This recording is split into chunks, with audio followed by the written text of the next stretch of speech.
Genesis 6. Noah walks with God and finds favor in the storm. The world had grown dark, not just in the skies, but in the hearts of men. Violence filled the earth, corruption ran deep. Every thought, every intention, every desire of humankind had turned inward, away from the Creator, away from goodness, away from truth, and God saw it all. He looked upon what he had made, and his heart was grieved, not because he lacked power, but because he loved, because he had created man for relationship, for beauty, for purpose, for glory. But now the earth was filled not with peace, but with pain.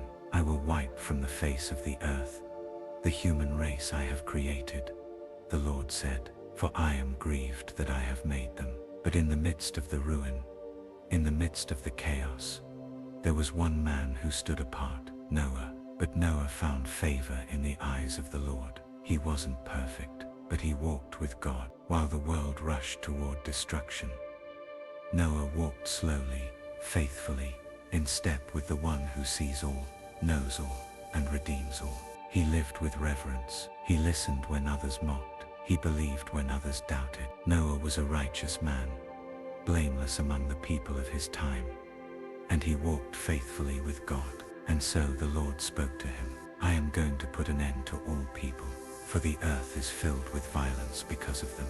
But I will establish my covenant with you. It was a moment that changed everything. God gave Noah a command that made no sense in the eyes of the world.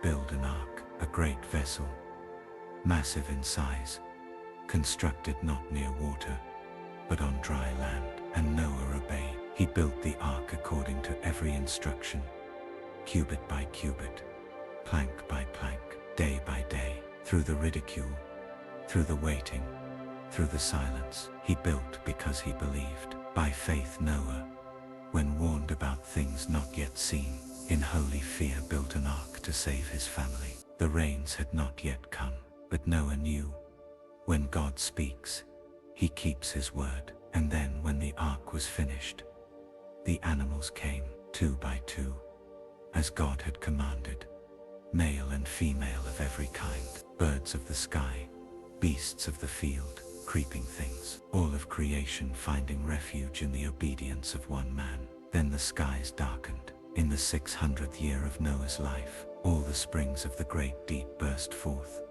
and the floodgates of the heavens were opened, and rain fell, not for an hour, not for a day, but for 40 days and 40 nights. The earth groaned under the weight of water. The flood covered the mountains. All living creatures outside the ark were swept away. But inside the ark, there was life, there was shelter, there was the mercy of God. Because one man listened, one man trusted, one man walked with God. But God remembered Noah, and he sent a wind over the earth, and the waters receded. The same God who brings judgment is the God who brings deliverance. The same God who shakes the earth is the God who brings peace in the storm. When the waters finally withdrew, and the ark came to rest on the mountains of Arasat, Noah waited. He sent out a raven, then a dove. He waited for the sign, hope with wings. And when the dove returned with a freshly plucked olive leaf, Noah knew new life was beginning. The flood was over. God's promise remained. And when Noah stepped out of the ark, his first act was not to build a home, or to explore the land, or to celebrate. His first act was worship. Then Noah built an altar to the Lord, and the Lord smelled the pleasing aroma, and said in his heart, never again will I curse the ground because of humans. Even though every inclination of the human heart is evil from childhood, never again will I destroy all living creatures as I have done. A covenant was born, a rainbow stretched across the sky, a sign of God's promise etched in light. I have set my rainbow in the clouds, and it will be the sign of the covenant between me and the earth. Noah's story is not just about a flood. It is about faith in the face of fear, obedience in a world of rebellion, hope when everything else is drowning. God did not choose Noah because he was the loudest, the strongest, or the most influential. He chose Noah because he walked with him.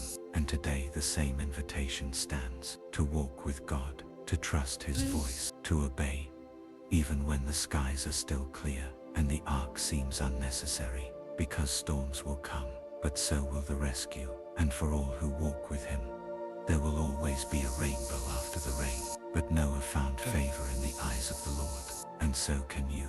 Genesis 37. Joseph's dreams and God's greater plan. Sometimes the dreams God places in our hearts don't make sense, not to those around us, and not even to us. But God's plans are never random, even when they lead through hardship, rejection, or betrayal. He is writing something greater than we can see. Joseph was just 17 when the dreams began. He was the son of Jacob, deeply loved, uniquely favored. Jacob had given him a special robe, a richly ornamented coat, unlike anything his brothers had, a symbol of affection and a source of envy. Joseph's brothers watched him with narrowed eyes, not just because of the coat, but because of the calling. Joseph had dreams. In one dream they were in the fields binding sheaves of grain, and Joseph's sheaf rose and stood upright, while the others gathered around and bowed low before it. When he shared it, they bristled. "Do you intend to reign over us? Will you actually rule us?" Then came another dream.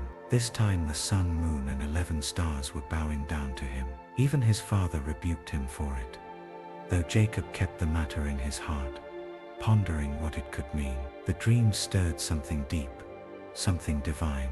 But dreams often come before the storm. Joseph's brothers hated him, so much so that when the opportunity came, they took it. One day, while Joseph was sent to check on them in the fields near Shechem, they saw him approaching from a distance, his colorful robe shining in the sun.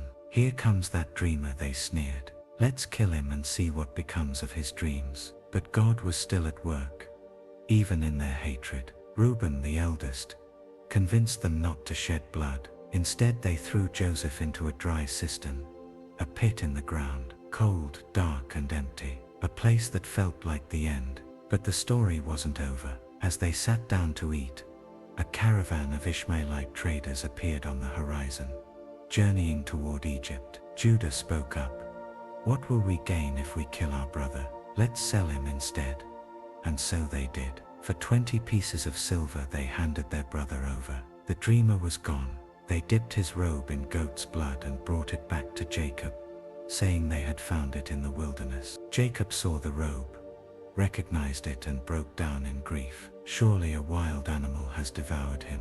He wept, and he mourned for many days. But Joseph wasn't dead. He was on his way to Egypt, a foreign land, an unknown future. It seemed like the dream had been shattered, but the dream wasn't dead. It was just beginning. Because God's greater plan wasn't to give Joseph comfort, it was to give him purpose, to prepare him not only to survive the pit, but to rule from the palace. What Joseph didn't know was that the very path of pain he was walking would become the path of providence. That betrayal would lead to blessing. That rejection would prepare him for leadership. That dreams delayed are not dreams denied. God was weaving a story far beyond what Joseph or his brothers could comprehend. And through every twist he was present. Joseph would go on to serve in Potiphar's house, be falsely accused, thrown into prison, and forgotten by men, but never forgotten by God, because the Lord was with him, in the pit, in the prison, and one day in the palace. He would rise to become second in command over all of Egypt. He would save nations from famine. He would forgive the very brothers who betrayed him. And in time the dream would come true. His brothers would bow before him, not in fear but in awe of what God had done. Joseph would say, "You intended to harm me, but God intended it for good to accomplish what is now being done, the saving of many lives." This is what Genesis 37 begins to show us, that even when the coat is stripped away, even when we are thrown into a pit, even when the road seems lost and the dream feels broken, God is still writing. The pit is not the end of the story. It is the beginning of God's greater plan. So if you've had a dream, a calling, a whisper from God that others have laughed at, rejected, or tried to silence, remember Joseph, and remember the God who never lets go of what he begins. The dream still lives, and God is still working, even in the silence, even in the storm, even in the pit. Here comes that dreamer, let them say it, because the dreamer walks with God. Genesis 45. Forgiveness and restoration in the midst of trials. Then Joseph said to his brothers, I am Joseph. Is my father still living? There are moments when the weight of betrayal and hardship seems unbearable.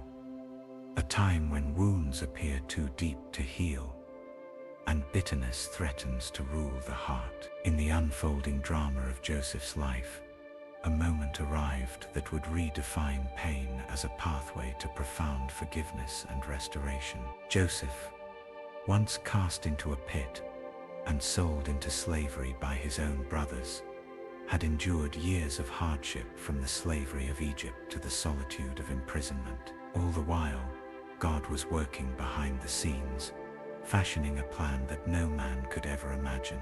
Through every trial, Joseph's faith never wavered. He trusted that even the darkest moments would yield to God's redeeming love.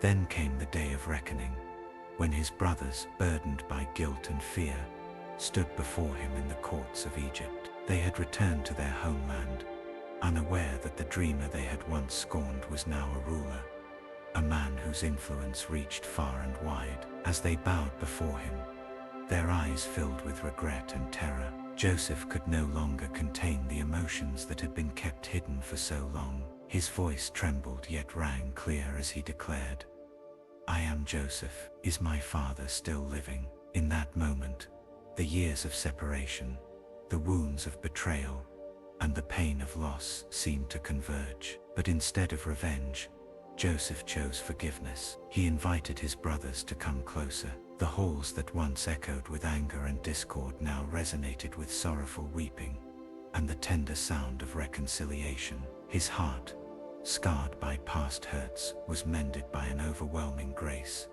a grace that transformed bitterness into healing, judgment into compassion. Joseph said, You intended to harm me, but God intended it for good to accomplish what is now being done, the saving of many lives. With these words, he revealed the divine purpose behind every hardship. Every moment of suffering was part of a greater tapestry, woven by the hand of the Almighty, a tapestry that would not only restore his own life, but also bring salvation to countless others. In the midst of trials that had once threatened to shatter his spirit, Joseph experienced a powerful restoration. His forgiveness was not a denial of the pain, or a forgetting of the past. It was an embrace of the truth that God's plans far exceed our understanding. In forgiving his brothers, Joseph found that restoration was at hand, a renewed family, a healed past, and the promise of a future set by divine grace. For his brothers, the journey toward redemption began that day. They wept not only for the wrongs they had done, but also for the startling revelation of God's redemptive power. In that moment, the bitter memories of betrayal gave way to a hope that promised renewal. Even as tears fell, hearts were opened, and the bonds of kinship were restored under the guidance of a God who never forsakes his own. Joseph's act of forgiveness served as a beacon of hope. It showed that even when we face the deepest wounds, when the scars of past hurts seem too deep to heal, God can transform our pain into a powerful testimony of his love. Restored relationships and renewed futures are born out of the courage to forgive, a courage that springs from trust in the one who redeems all things. And so Joseph's story reminds us no trial is too great, no betrayal too deep, no pain too permanent for the transformative power of God's love. In the midst of adversity, he calls us to forgive, to let go of bitterness, and to embrace the restoration that only he can bring. When you are weighed down by the burdens of your past, when you feel broken by betrayal or loss, remember Joseph. Remember that God can turn your hurt into healing, your sorrow into a testament of his grace. For in the tapestry of life, every thread of pain and every moment of trial can be woven into a masterpiece of forgiveness and restoration, if we choose to trust in him. Exodus 3. God speaks through the burning bush and calls Moses. The desert was quiet.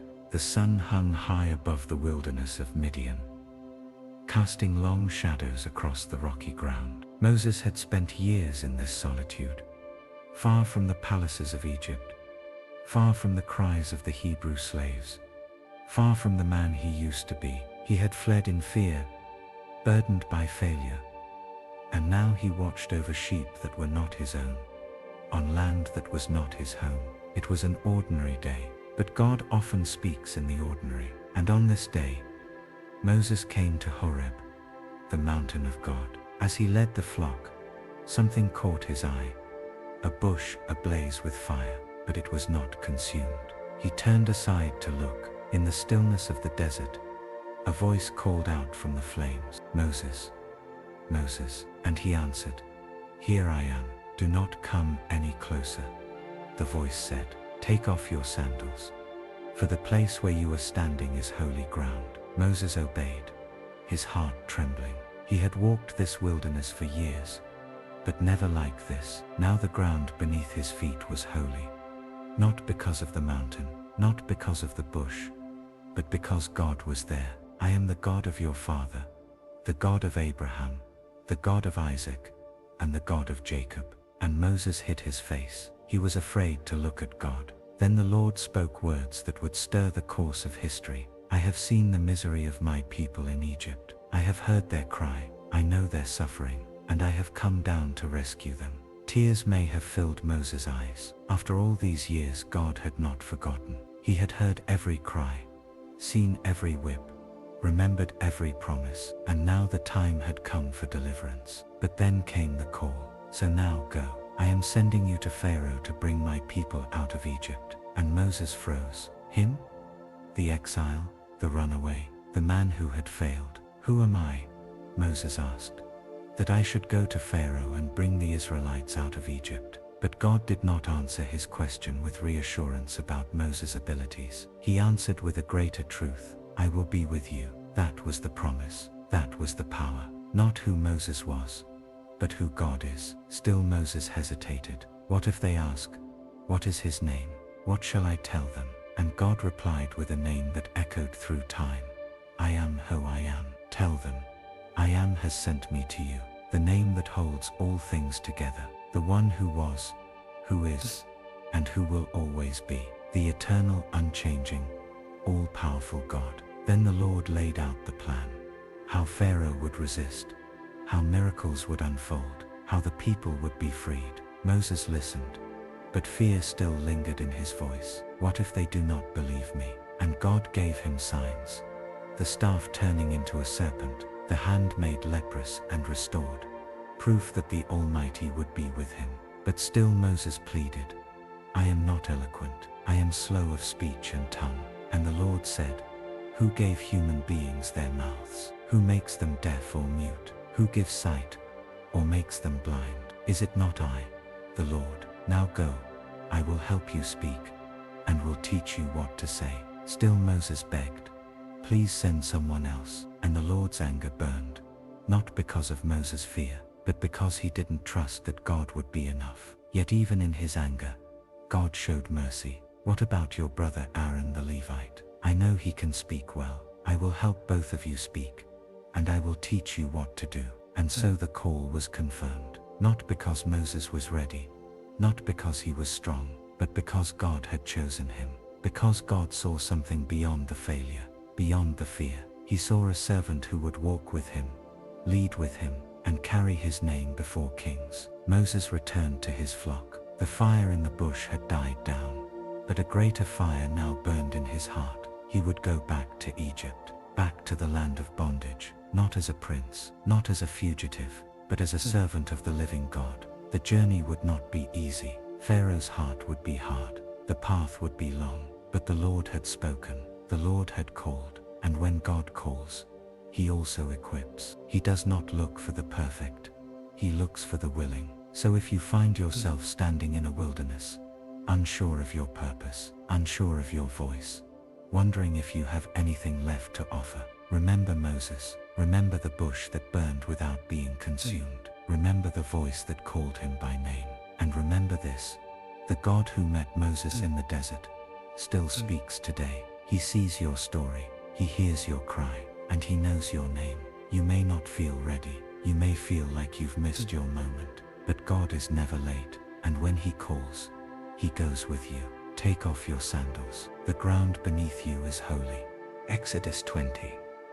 The voice of God and the gift of His holy law. The mountain trembled. Smoke rose from its peak like a furnace. Fire crackled in the distance, and thunder rolled through the wilderness. The sound of a trumpet grew louder and louder, until it pierced the hearts of everyone gathered below. Israel stood at the foot of Mount Sinai. Millions of souls, set free from Egypt, now encamped at the mountain of God. They had seen miracles, crossed through parted waters, eaten bread from heaven, but nothing prepared them for this. The earth shook, the heavens roared, and the voice of the Almighty descended. God Himself was about to speak. But before the commandments, before the law, came something deeper, a reminder of love, of relationship, of deliverance. I am the Lord your God, who brought you out of Egypt, out of the land of slavery. He didn't begin with rules. He began with identity, with grace, with rescue. He had not saved them to enslave them again with law. He had saved them to draw them near, to teach them how to live, to show them what it meant to be His people. Then came the words that would shape generations. You shall have no other gods before me, because only He had saved them. You shall have no other gods before me, because only He had saved them.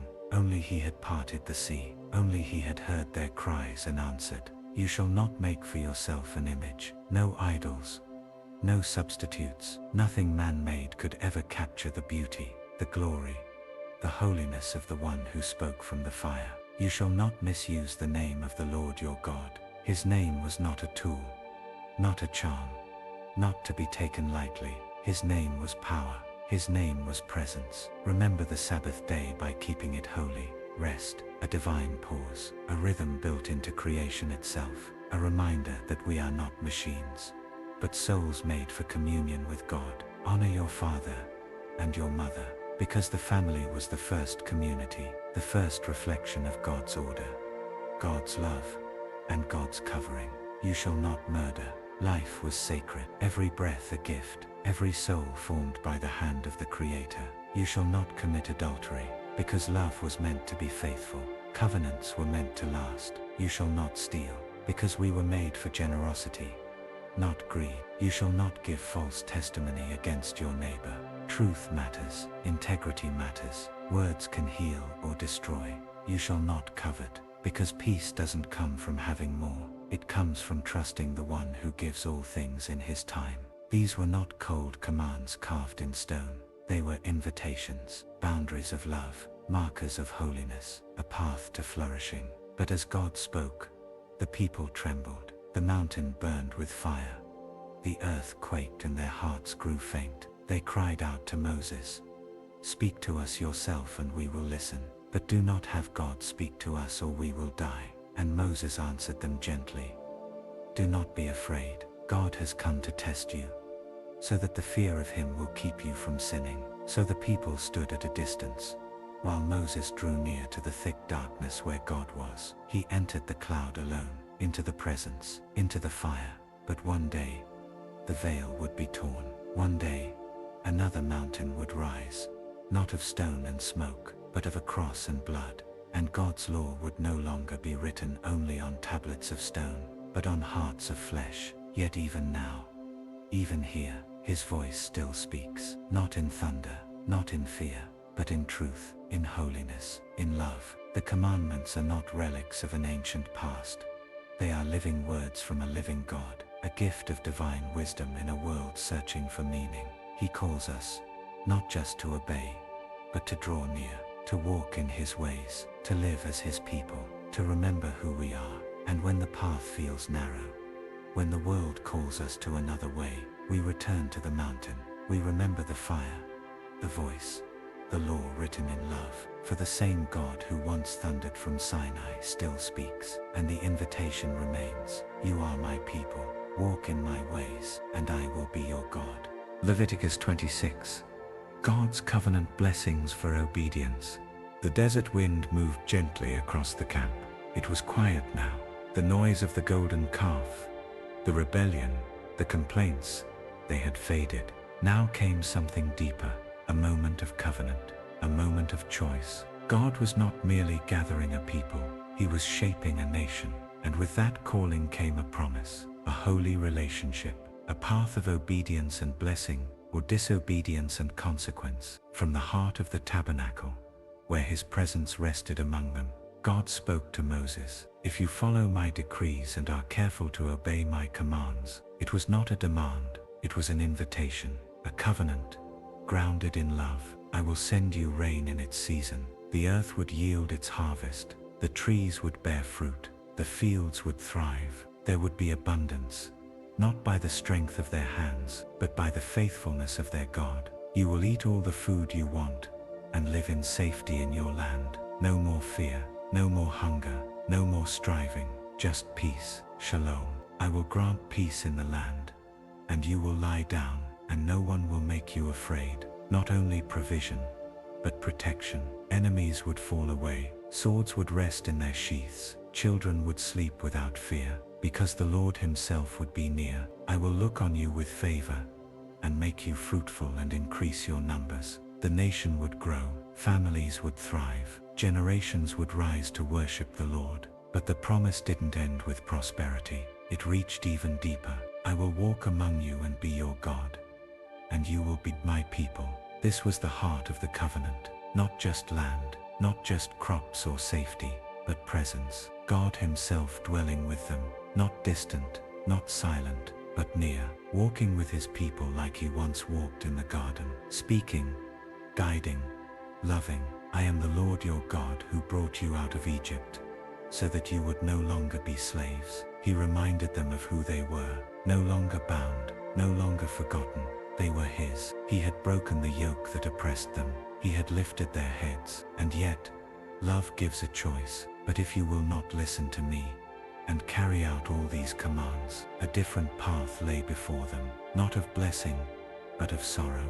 Not because God desired punishment, but because to walk away from him is to walk away from life itself. Disobedience would bring drought, fear, scattered hearts and broken homes. He would call to them through discipline, not to destroy, but to restore. "If after all this you will not listen to me, I will punish you for your sins 7 times over." Still his mercy would echo even in the warnings, even when scattered among the nations, even when the land lay desolate, even when all hope seemed lost, there would still be a way back. But if they will confess their sins and the sins of their ancestors, if their uncircumcised hearts are humbled and they pay for their sin, then he would remember his covenant with Jacob, his promise to Isaac, his love for Abraham. He would not reject them. "For their sake I will remember the covenant with their ancestors. I will remember the land." Because God is not like man. He does not forget. He does not abandon.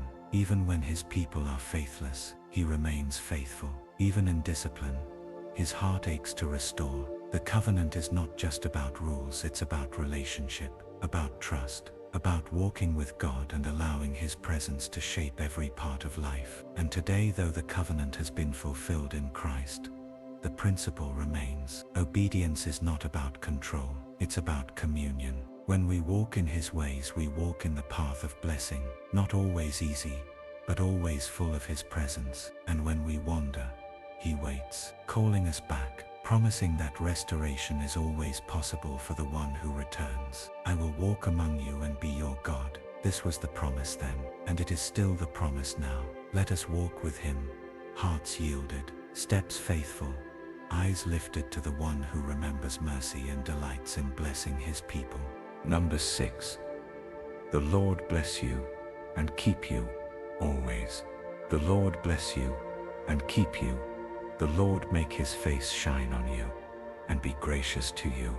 The Lord turn his face toward you and give you peace. There are moments when the noise of life becomes overwhelming, when the burdens we carry feel too heavy, and our hearts grow weary under the weight of uncertainty. In those quiet moments between fear and faith, between striving and surrender, we long for assurance, not of our own strength, but of God's care. And it is here, in the stillness of a desert journey, that God speaks a blessing unlike any other. The Israelites were on a path of transformation, led by pillars of fire and cloud, shaped by commandments, humbled by wandering. Their hearts were often fickle, their faith often frail, but God's heart never wavered. He was forming a people for himself, set apart, cherished, and blessed. And in the 6th chapter of Numbers, amidst laws and instructions, comes something intimate, personal, sacred, a blessing, spoken not from the heights of Sinai with thunder and smoke, but from the heart of a father who desired his people to know that they were seen and loved. Tell Aaron and his sons, this is how you are to bless the Israelites. Say to them, the Lord bless you and keep you. It begins not with a command, but with a gift, blessing, not earned, not bought, given freely by the one who holds the stars and still knows each of us by name. The Lord bless you. It is the favor of heaven poured over a fragile people, a promise that even in the wilderness, his provision will not fail, that his goodness follows close behind, even when we do not see it, and keep you. To be kept by God is to be held when the world around you shakes. It is to be protected, surrounded, shielded. Though the winds may blow and the trials may come, nothing can snatch you from his hand. The Lord make his face shine on you. This is no distant deity. This is the God who lifts his gaze toward his children, whose face beams with joy when he looks upon us. His light breaks through our darkness, and his nearness chases away the shadows. And be gracious to you. Grace, not what we deserve, but what we so desperately need. Unmerited kindness, steadfast mercy, compassion that flows like a river in a dry land. When we fall, his grace lifts us. When we fail, his grace covers us. The Lord turn his face toward you. To have his face turned toward you is to be fully known and fully loved. It is the assurance that you are never forgotten, never ignored. His eyes see you in your quiet tears, your silent prayers, your everyday moments, and give you peace. Not just the absence of conflict, but wholeness, rest, shalom.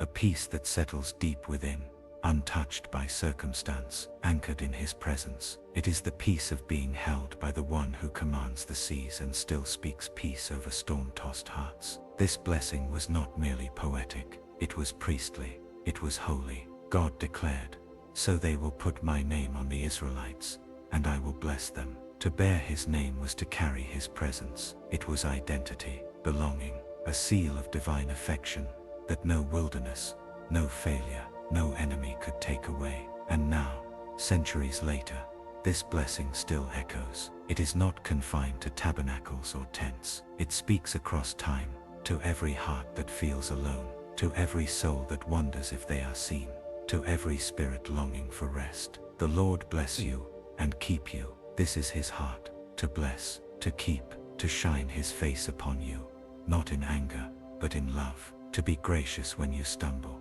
to draw near when you feel forgotten, to speak peace into the chaos of your soul. So when the journey feels long, when the future seems uncertain, when the weight of life presses down, remember this blessing. It is not a distant hope, it is a present promise, a whisper from God's heart to yours. You are seen, you are known, you are loved. The Lord bless you and keep you. The Lord make his face shine on you and be gracious to you. The Lord turn his face toward you and give you peace always. Deuteronomy 6. Love the Lord with all your heart and soul. Hear, O Israel. The Lord our God, the Lord is one. Love the Lord your God with all your heart and with all your soul and with all your strength. There are moments when a truth so sacred, so foundational, must be spoken with deep reverence, etched into the hearts of generations, carried like a flame through the corridors of time. Moses stood before the people of Israel, his voice seasoned with years of walking with God, his heart full of love for the flock he had shepherded through wilderness and wonder. They stood on the edge of promise, the land of Canaan before them, the wilderness behind. And yet, this moment was not just about land. It was about legacy. It was about love. Before battles would be fought, before cities would be conquered, before the soil of promise would be tilled and planted, Moses reminded them of what mattered most. Hear, O Israel, it was not just a call to listen, it was a call to remember, a call to awaken their hearts, a call to align their lives with the one who had delivered them from slavery and walked with them through every dry and dusty mile. The Lord our God, the Lord is one, not many gods, not shifting powers or empty idols, one God, sovereign, holy, personal. He had revealed himself in fire and cloud, in manna and mercy, in law and love. He was not distant, he was near, and to this one true God, there was only one worthy response. Love the Lord your God with all your heart, and with all your soul, and with all your strength, not half-hearted, not part-time, not when it's easy or convenient, but with everything, with your heart, your desires, your emotions, your inner life, with your soul, your essence, your identity, your very breath, with your strength, your energy, your actions, the work of your hands. This was not merely an instruction, it was a covenant, a relationship built not on ritual alone, but on love, a deep abiding love for the one who had loved them first. And Moses, knowing the human heart is prone to forget, gave them a charge. These commandments that I give you today are to be on your hearts. Impress them on your children. Talk about them when you sit at home, and when you walk along the road, when you lie down, and when you get up. Faith was not meant to be hidden in sacred places or confined to sacred days. It was meant to be lived, spoken in everyday conversation, remembered at dawn, echoed at dusk, a rhythm of life where God's word was always near. Tie them as symbols on your hands, and bind them on your foreheads. Write them on the door frames of your houses, and on your gates. In every detail, every habit, every corner of life, let love for God be seen. And Moses, the faithful servant, spoke with urgency. He knew the dangers that lay ahead, not just enemies with swords and chariots, but the subtler threat of forgetting. He warned them, when the Lord brings you into a good land, be careful that you do not forget the Lord, who brought you out of Egypt, out of the land of slavery. Prosperity can dull the memory, comfort can cloud dependence, but love, true love remembers. And so, Israel was called not merely to obedience, but to devotion, to fear the Lord, to serve him only, to cling to him in every season, because it was love that had delivered them, love that had sustained them, and it would be love that would keep them. Today that same call remains, not as a burden, but as a beautiful invitation, to love the Lord, not just with words but with your whole being, in your private moments and public witness, in your thoughts and in your choices, when you rise and when you lie down. He is still the one true God. He is still worthy of all your heart, and when you love him with everything you are, you'll find that his love is already there, surrounding you, strengthening you, guiding you. So remember this ancient truth. Let it echo through your days. Hear, O Israel, love the Lord your God with all your heart, with all your soul, and with all your strength. It is not just a command, it is the heartbeat of a life rooted in him. It is where peace is found, purpose is restored, and faith becomes more than belief. It becomes a way of being, forever. Deuteronomy 7. The Lord chooses you as his precious people. The Lord your God has chosen you out of all the peoples on the face of the earth to be his people, his treasured possession. There is something powerful about being chosen, not because of merit, not because of strength or beauty or greatness, but simply because of love. As the people of Israel stood on the edge of the promised land, the Lord, through his servant Moses, reminded them of their identity. They were not just a wandering tribe.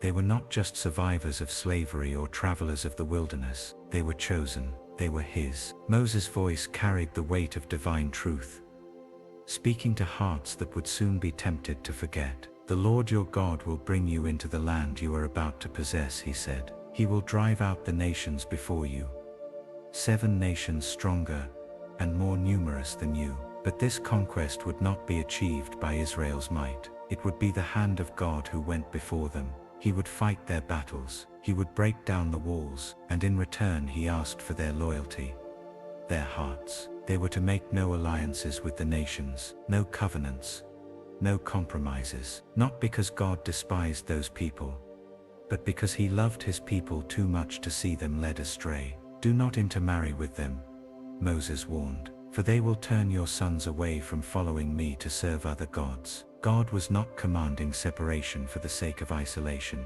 He was protecting a relationship, a covenant built on faithfulness and love. Like a bride set apart for her groom, Israel was to remain holy, devoted, and undivided in heart. And then came the words that would echo for generations. The Lord did not set his affection on you and choose you, because you were more numerous than other peoples, for you were the fewest of all peoples, but it was because the Lord loved you, not because they were mighty, not because they earned it, but simply because he loved them.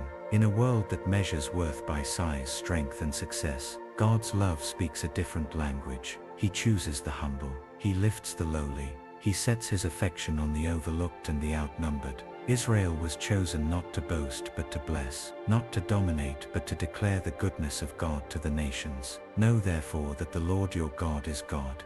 He is the faithful God, keeping his covenant of love to 1,000 generations of those who love him and keep his commandments. The covenant was clear. Love and obedience would bring blessing. Rebellion would bring consequence. Not because God delights in punishment, but because he longs to keep his people close, to draw them away from idols, to guard their hearts from the deception of false promises. So Moses gave them a charge: destroy the images, tear down the altars, do not be ensnared by their gods. It was a call to purity, a call to vigilance, a call to remember who they were and whose they were. God promised them victory, but he also promised presence, provision, blessing in abundance. The Lord will bless you more than any other people. You will be blessed in all that you do. Their land would flourish, their families would grow, their enemies would flee. But above all these blessings was a greater truth. They were loved, treasured, chosen, not for a moment, but forever. And that truth still echoes today. You too are chosen, not because of what you have done, but because of who he is, a faithful God, a loving Father. He sees beyond your weakness. He speaks worth into your identity. He calls you his own, not because you've earned it, but because he delights in you. When you feel forgotten, remember he chose you. When you feel small, remember his love is not measured by size. When you feel unworthy, remember his affection is not based on merit. He has set his love upon you. You are his treasured possession. So walk in his ways, keep his commands. Guard your heart against all that seeks to divide your devotion. For the Lord your God is with you, and his covenant of love will never fail. You are chosen, you are loved, you are his. Joshua 6. The walls fall and victory belongs to the Lord. When the trumpet sounded, the armies shouted, and at the sound of the trumpet, when the people gave a loud shout, the wall collapsed. So everyone charged straight in, and they took the city. There are moments in life when the obstacle before us feels too large to overcome.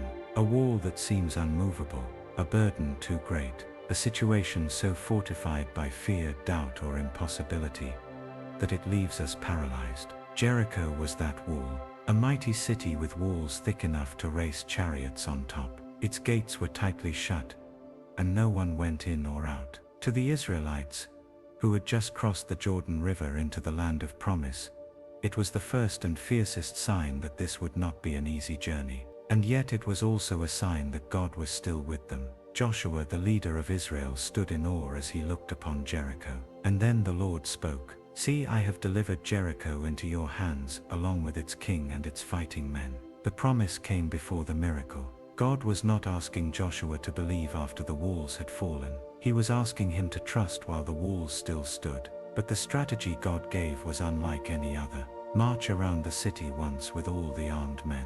Do this for 6 days. Have 7 priests carry trumpets in front of the ark. On the 7th day march around the city 7 times, with the priests blowing the trumpets. When you hear them sound a long blast, have all the people give a loud shout. Then the wall will collapse. No battering rams, no catapults, no siege, just obedience, just faith. So for 6 days the people marched in silence. Once around the city each day, the priests carrying the Ark of the Covenant, the symbol of God's presence, led the way, followed by soldiers and a silent people. Around and around they went. No stones fell, no cracks appeared, only silence and the steady sound of feet on dirt. It must have seemed foolish to some, pointless, weak, but God often works in ways that confound human wisdom. He wasn't just breaking down a wall, he was building up trust. And then came the 7th day. This time they marched not once, but 7 times around the city. 7. The number of completion, of divine fulfillment. And when the 7th lap was complete, the priests gave a long blast on the trumpets, and Joshua commanded the people, "Shout, for the Lord has given you the city." So they shouted, not because the wall had fallen, but because they believed it would. And as their voices rose in unity and faith, the walls of Jericho crumbled, not by their strength, not by military might, but by the power of the Lord. Victory belonged to him. Jericho fell, and the people of Israel rushed in. What once stood as an immovable obstacle was now rubble beneath their feet. The city was conquered, just as God had said. And amidst the noise and the dust and the celebration, one truth remained clear. Obedience unlocks the power of God. Faith opens the path to victory. The people had done the unusual, the uncomfortable, the seemingly impossible, and God had done the miraculous. And tucked within this story of conquest is another thread of grace. Rahab, the woman who once welcomed the spies into her home, who had chosen to trust in the God of Israel, was spared. She and her family were rescued. The scarlet cord that hung from her window marked not only her protection, but her faith. A faith that brought her into the family of God, and into the lineage of Jesus himself. This is the God we serve. A God who brings down walls. A God who honors obedience. A God who saves those who place their trust in him. So whatever walls you face, whether fear, failure, or a situation too heavy to carry, remember the lesson of Jericho. You do not fight alone. You are not asked to tear it down in your own strength. You are simply asked to trust, to obey, to walk even when it seems nothing is changing, to believe when everything still looks the same. Because in his perfect timing, with one word, one sound, one breath, he will bring the walls down, and the victory will be his. So march forward, even when you don't see it, even when you don't feel it, because the Lord your God goes before you, and the walls will fall. Judges 4. Deborah rises, and God leads the battle. Has not the Lord, the God of Israel, commanded you? The land of Israel groaned under the weight of oppression. For 20 years the people had lived in fear, beneath the cruel hand of King Jabin of Canaan. His commander Sisera had 900 iron chariots, and with them he ruled with ruthless power. The roads were abandoned, the villages deserted. The cries of God's people rose from the shadows, longing for deliverance. And in the midst of this darkness God raised up a woman. Her name was Deborah, a prophetess, a judge, a mother of Israel. She sat beneath the palm of Deborah in the hill country of Ephraim, where the people came to her for wisdom, for guidance, for justice. But her calling was more than counsel. The time for action had come. God's voice stirred her spirit. The Lord was about to deliver his people. She sent for Barak, son of Abinoam, from Kadesh in Naphtali. When he arrived, she spoke the word of the Lord with unwavering boldness. Has not the Lord, the God of Israel, commanded you? Go, take with you 10,000 men of Naphtali and Zebulun, and lead them up to Mount Tabor. I will lead Sisera, the commander of Jabin's army, with his chariots and his troops to the Kishon River, and give him into your hands. The command was clear. Victory was promised. But Barak hesitated. If you go with me, I will go, he said. But if you don't go with me, I won't go. Deborah's eyes did not waver. She knew where the power lay. Not in men, not in horses, not in iron chariots, but in the Lord of hosts. I will surely go with you, she replied. But because of the way you are going about this, the honor will not be yours. The Lord will hand Sisera over to a woman. And with that the march to war began. Barak gathered his men, 10,000 strong, and Deborah went up with him to Mount Tabor. As the armies prepared, the Lord moved behind the scenes, orchestrating every step. Even a woman named Jael, the wife of Heber the Kenite, unknowingly waited in the shadows of history to play her part. Then the day of battle came. Deborah turned to Barak with fire in her voice. "Go. This is the day the Lord has given Sisera into your hands. Has not the Lord gone ahead of you?" Barak surged down Mount Tabor with his men, and as he moved, so did the hand of God. Panic swept through Sisera's army. The heavens opened, rain poured, the ground turned to mud. The mighty iron chariots became useless, trapped in the mire. Before the flashing swords of Israel, the army of Sisera was crushed. Not a man was left. Sisera fled on foot, running for his life, until he came to the tent of Jael. She welcomed him in, offered him rest, gave him milk, and covered him with a blanket. He asked her to stand guard at the entrance, to protect him, and then he slept. Jael moved with quiet resolve. Taking a tent peg in one hand and a hammer in the other, she approached him. With one swift strike, the oppressor of Israel fell. The Lord had indeed handed Sisera over to a woman. When Barak arrived in pursuit, Jael came out to meet him. "Come," she said, "and I will show you the man you're looking for." And there, in her tent, lay Sisera, dead. On that day God subdued Jabin, king of Canaan, and from that point on, the hand of the Israelites grew stronger and stronger, until they destroyed him completely. And the land had peace for 40 years. In a time when courage was rare, Deborah rose with the voice of God on her lips. In a time when fear ruled, Barak learned that obedience brings victory. And in the hidden places, Jael showed that even the unexpected can be the instruments of the Lord's plan. God does not always work through the strong, the famous, or the mighty. Sometimes, He calls the unexpected, the bold, the obedient. He stirs faith in the hearts of those willing to move forward, even when fear presses in, because the battle belongs to the Lord. And when He fights for His people, no chariot, no army, no king can stand against Him. So when the Lord calls, go, and when He leads, follow. For victory is never found in our strength, but in His. 1 Samuel 1. Hannah's prayer and God's faithful answer. In her deep anguish, Hannah prayed to the Lord, weeping bitterly. There are seasons in life when the ache of longing seems unbearable, when prayers feel unanswered, and silence stretches like a desert. For Hannah, the pain was personal, the sorrow unshakable.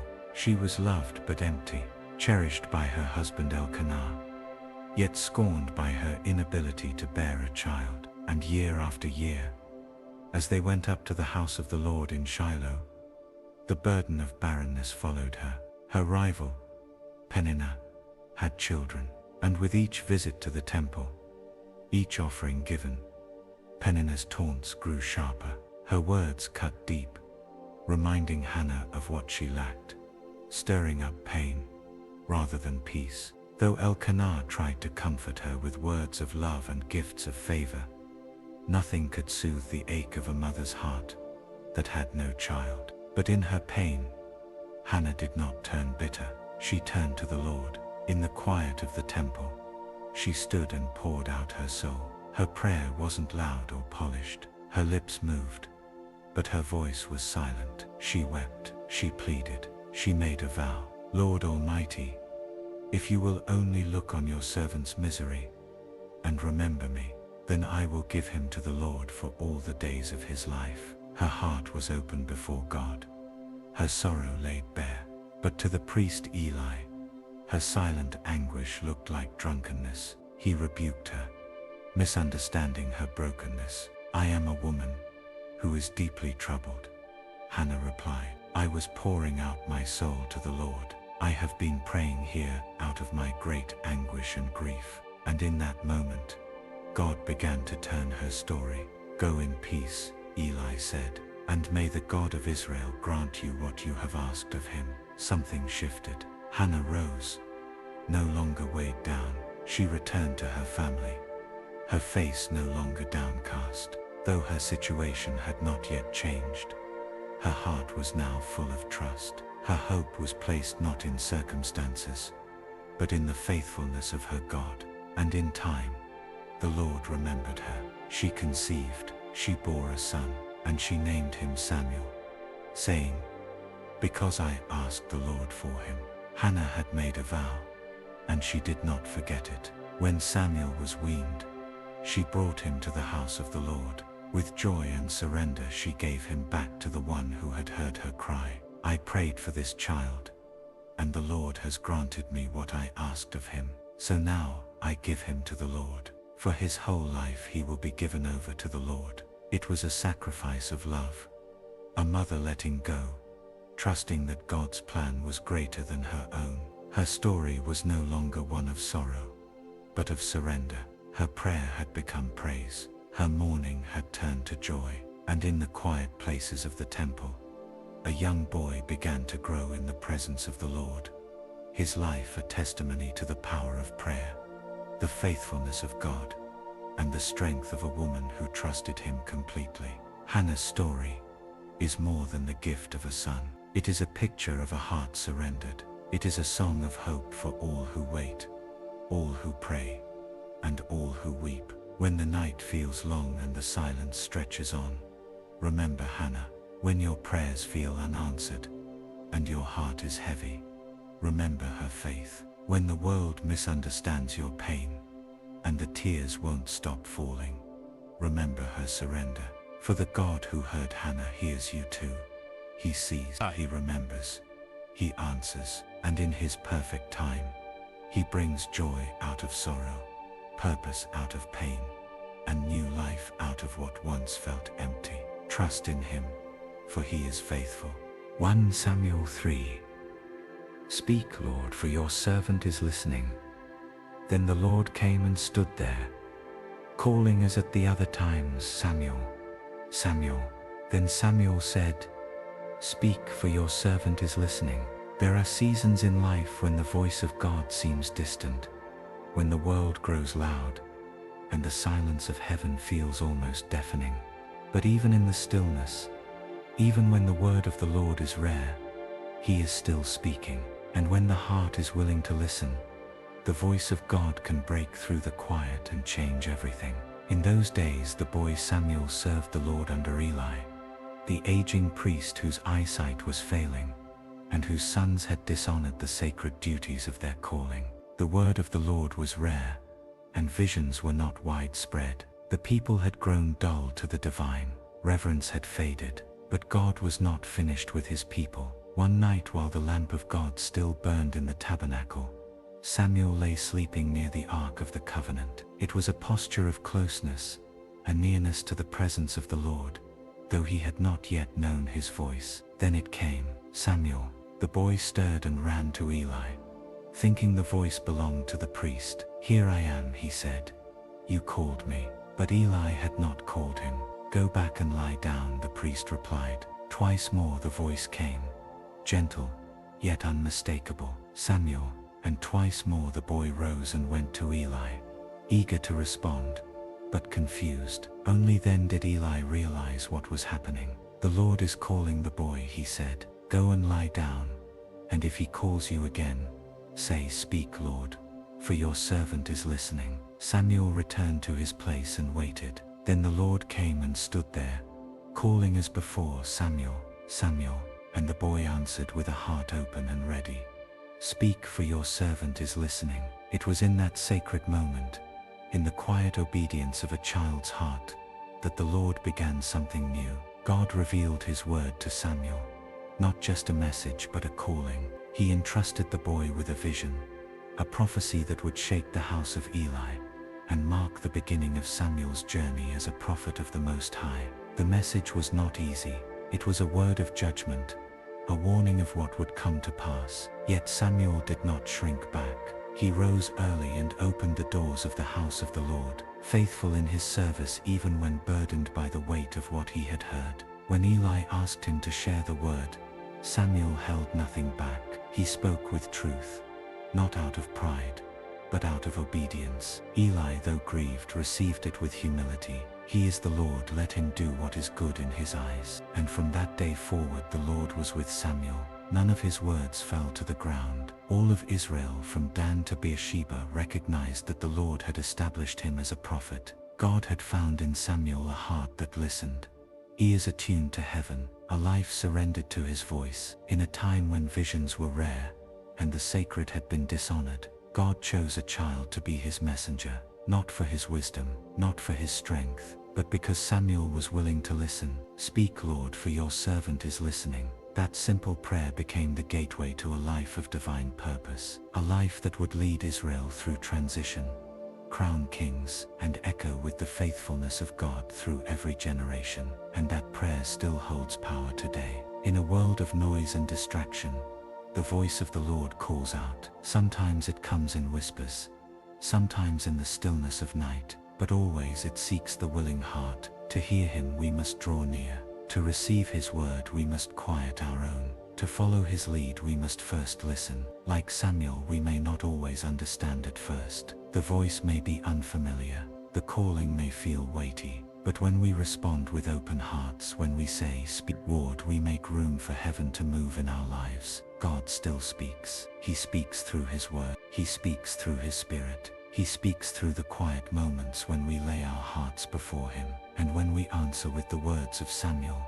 With childlike faith and unwavering trust, we discover the beauty of communion with the living God. Speak, Lord, for your servant is listening.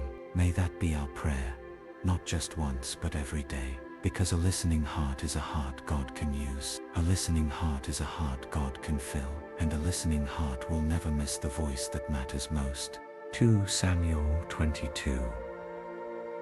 The Lord is my rock and my deliverer. The Lord is my rock, my fortress and my deliverer.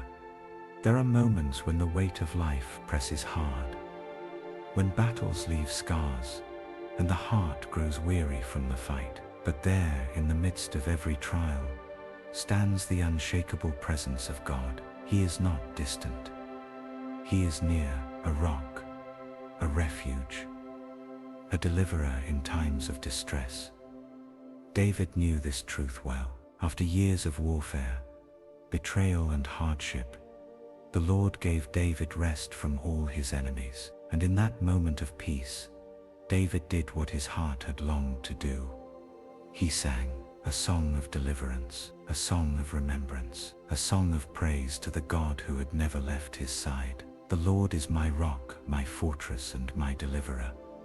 My God is my rock, in whom I take refuge. These were not just words, they were a testimony. David had been hunted by Saul, pursued by enemies, betrayed by those closest to him. He had faced lions and giants, armies and rebellions. Yet through it all he had found God to be steady and sure. In my distress I called to the Lord. I called out to my God. From his temple he heard my voice. My cry came to his ears. David remembered the days when hope seemed distant, when darkness closed in. But every time he cried out, the Lord answered. Heaven moved. The earth trembled. The very foundations of the mountains shook as God came to his rescue. He reached down from on high and took hold of me.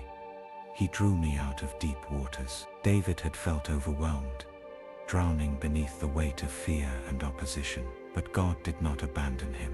The Lord reached into the chaos and pulled him to safety. Not because David was strong, but because God is faithful. He brought me out into a spacious place. He rescued me because he delighted in me. These words held wonder.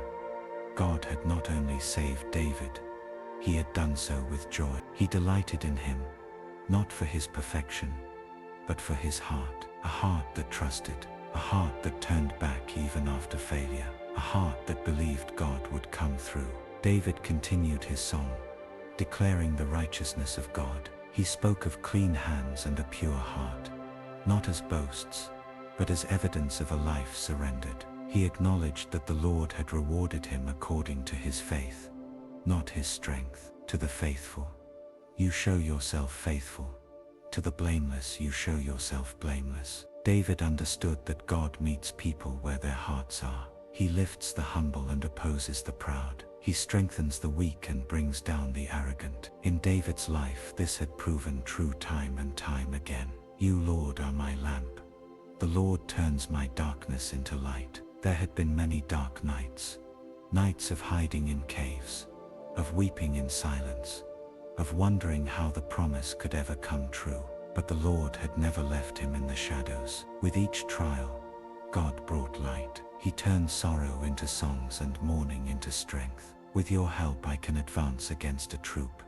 With my God I can scale a wall. David knew the source of his victories. It was not his sword, nor his strategy. It was the Lord, his power, his presence, his protection. Every battle won, every obstacle overcome, had God's fingerprints on it. As for God, his way is perfect. The Lord's word is flawless. He shields all who take refuge in him. When the world seemed uncertain and promises delayed, David learned to trust the timing of God. His way, though often mysterious, was always perfect. His word never failed. His protection never faltered. The song continued with declarations of triumph. God had given David strength, stability, and victory. He had trained his hands for battle, enlarged his path, and subdued his enemies. And through it all, David never forgot who deserved the glory. The Lord lives. Praise be to my rock. Exalted be my God, the rock, my Savior. This was more than a celebration of the past. It was a proclamation for the future. David's life had been preserved, his kingdom secured, and the promise of an everlasting throne declared, all because the Lord had been his rock. He gives his king great victories. He shows unfailing kindness to his anointed, to David and his descendants forever. As David sang, he knew this kindness extended beyond his own life. The mercy and faithfulness of God would outlast him. His descendants would carry the promise, and one day from his line would come the greatest deliverer of all, Jesus, the Son of David, the Savior of the world. David's song became a monument, a melody of gratitude and trust that still resounds today. When we feel overwhelmed, he is still our rock. When we walk through darkness, he is still our light. When we cry out in distress, he still hears from his temple. The God of David is the same God we serve, mighty to save, faithful to deliver, and near to all who call on his name. So let your heart echo the song, the Lord lives. Blessed be my rock. And when the battle rages or the storm surrounds you, remember, he is your fortress, he is your shield, he is your deliverer, forever faithful, forever strong, forever worthy of praise. 1 Kings 3. Solomon asks for wisdom, and God answers, "Give your servant a discerning heart to govern your people, and to distinguish between right and wrong."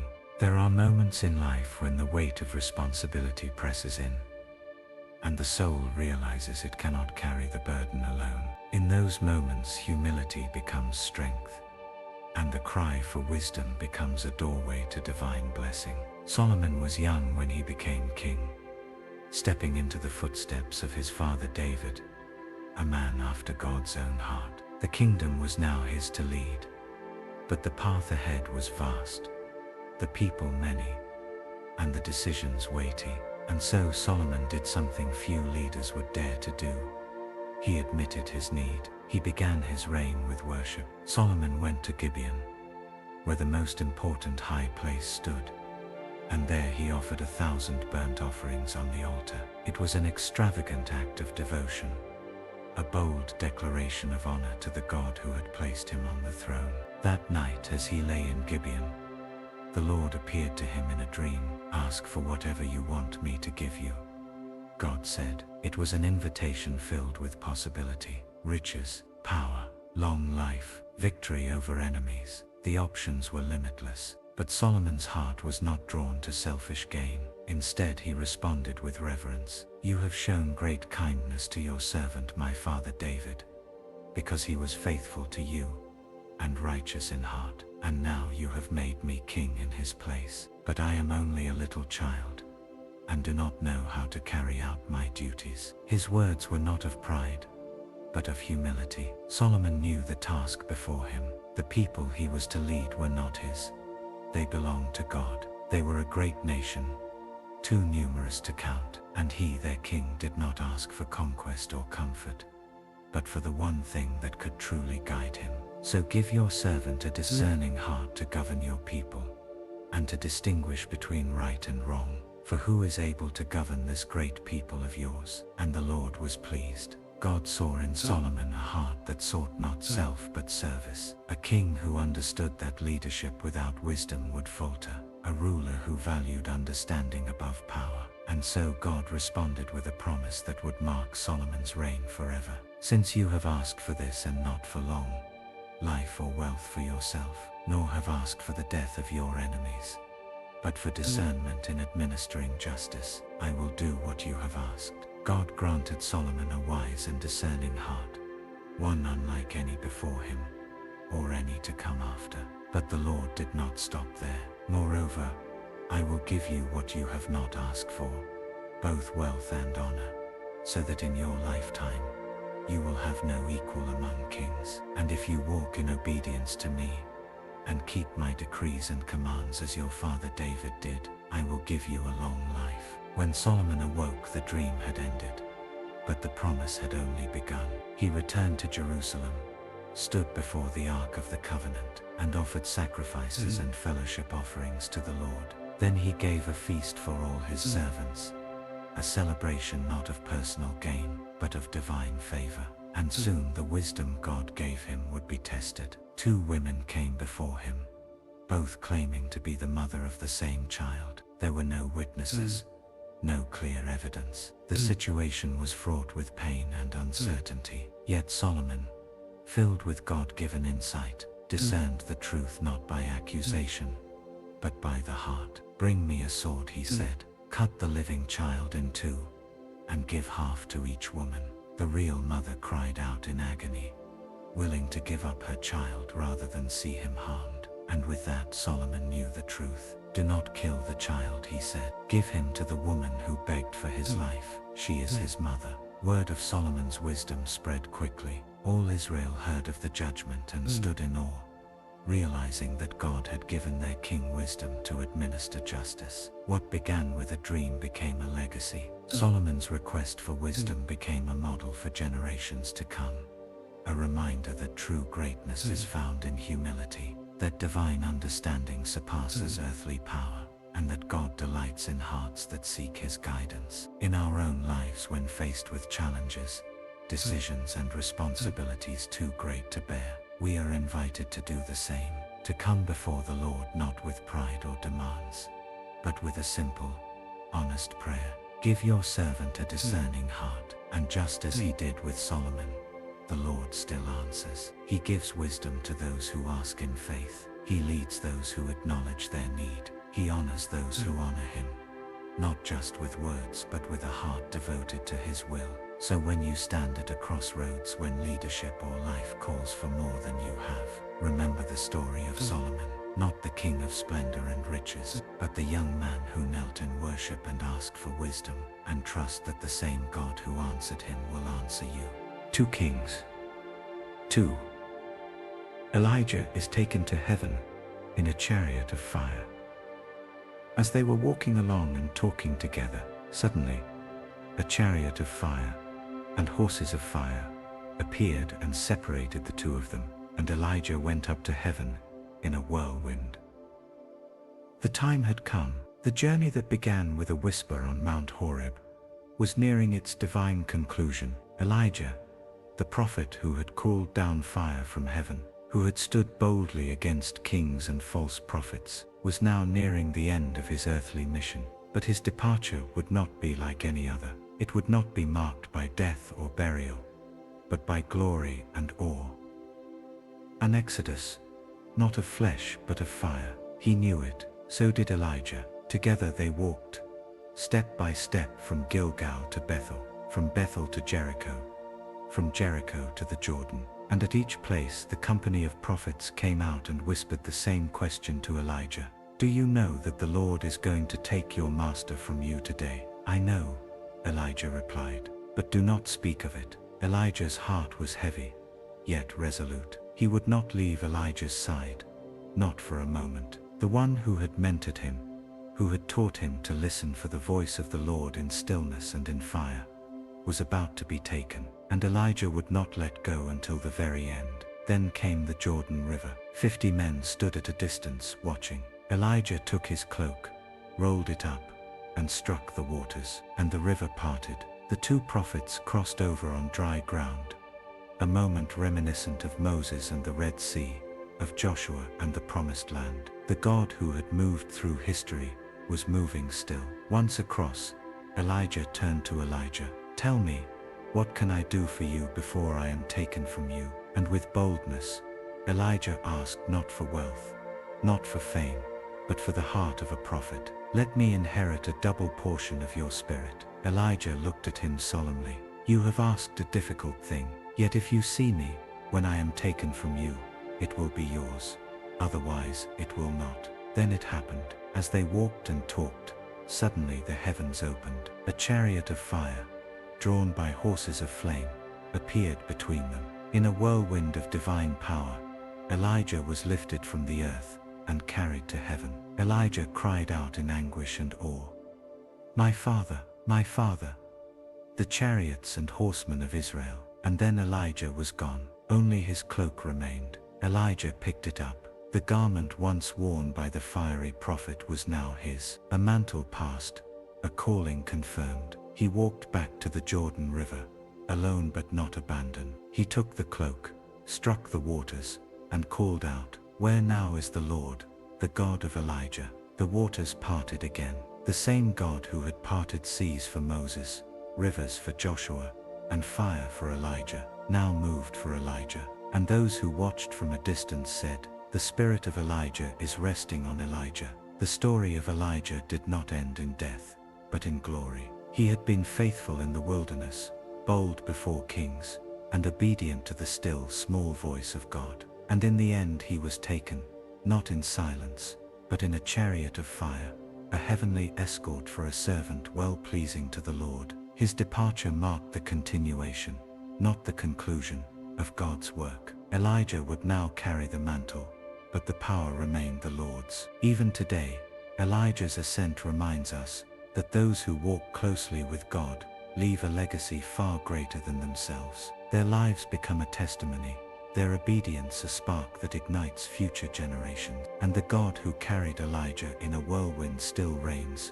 calling his people, empowering his servants, and reminding us that the journey of faith never ends in despair, but always in glory. So when the path ahead seems unclear, and you wonder if your labor is in vain, remember the chariot, remember the whirlwind, remember that those who walk with God are never truly alone, and their ending is never the end. It is only the beginning. 1 Chronicles 16. Give thanks to the Lord for his goodness. Give thanks to the Lord for he is good. His love endures forever. The air was filled with celebration. The sounds of music and joyful shouts echoed through the streets of Jerusalem. After long years of longing and waiting, the Ark of the Covenant, the very symbol of God's presence, had finally returned to its rightful place, and the hearts of the people overflowed with praise. David, now king over all Israel, stood before the people, not only as a ruler, but as a worshipper. Clothed in a robe of linen, he had danced with all his might as the ark was carried into the city. There was no hesitation, no pride, only a heart consumed with awe for the God who had delivered him time and again. The ark was placed in the tent David had prepared for it. Offerings were made, sacrifices of burnt offerings and fellowship offerings, and then David blessed the people in the name of the Lord. To each person, man and woman alike, he gave food to rejoice in: a loaf of bread, a cake of dates, and a cake of raisins. But it wasn't just about the gifts, it was about the gratitude. David appointed Levites to minister before the ark, to invoke, to thank, and to praise the Lord, the God of Israel. And then, rising above the sound of instruments and voices, came a song, a psalm of thanksgiving, a song that still speaks today. Give thanks to the Lord, call on his name, Make known among the nations what he has done. Sing to him, sing praise to him. Tell of all his wonderful acts. This was more than a moment of national pride. It was a declaration of who God is and what he had done for his people. It was a call to remember the covenant, the miracles, the protection, and the faithfulness of the Lord from generation to generation. David sang of Abraham and Jacob, of the promises made and kept. He reminded the people that even when they were few in number, strangers in a foreign land, God had watched over them. He had rebuked kings on their behalf. He had never let them go. Do not touch my anointed ones, God had said. Do my prophets no harm. The song lifted higher. Sing to the Lord, all the earth. Proclaim his salvation day after day. Declare his glory among the nations, his marvelous deeds among all peoples. The heart of worship was not confined to Israel alone. It reached outward toward the nations, toward the world. For the Lord, David declared, is great and greatly to be praised. Splendor and majesty are before him.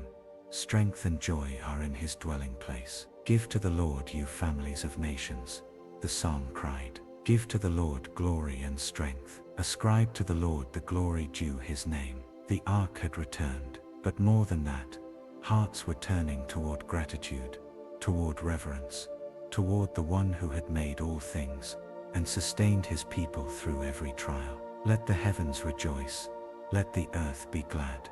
Let them say among the nations, the Lord reigns. It was not just a song, it was a legacy of praise, a call to remember the goodness of God, to give thanks not only in times of celebration, but in every season. For his mercy had not failed, his love had never ended. And at the close of the song, David prayed, save us, God our Savior.